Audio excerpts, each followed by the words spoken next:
დე-ფაქტო ცხინვალი ივანიშვილის მთავრობას 2008 წლის ომის დროს დაკარგულების შესახებ ინფორმაციის გადამოწმებას თხოვს. დღეს ცნობილი გახდა, რომ ცხინვალში დე-ფაქტო გენპროკურატურამ სისხლის სამართლის საქმე აღძრა 2008 წლის აგვისტოში მომხდარ სამხედრო დანაშაულებთან დაკავშირებით.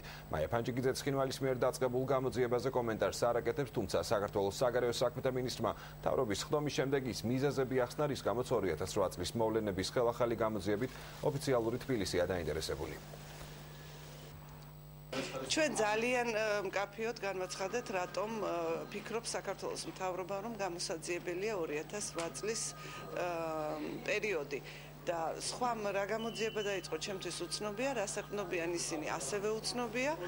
ჩვენ არავისთან შეთანხმებით ეს გადაწყვეტილება არ მიგვიღია რასაკვირველია, ეს არის დამოუკიდებელი გადაწყვეტილება და დასაბუთებული აბსოლუტურად დეტალურად ყველა იმ პირის მიერ, რომელსაც ეს გამოძიება ეხება. ამიტომ სხვის დაწყებულ გამოძიებაზე მე კომენტარს ვერ გავაკეთებ.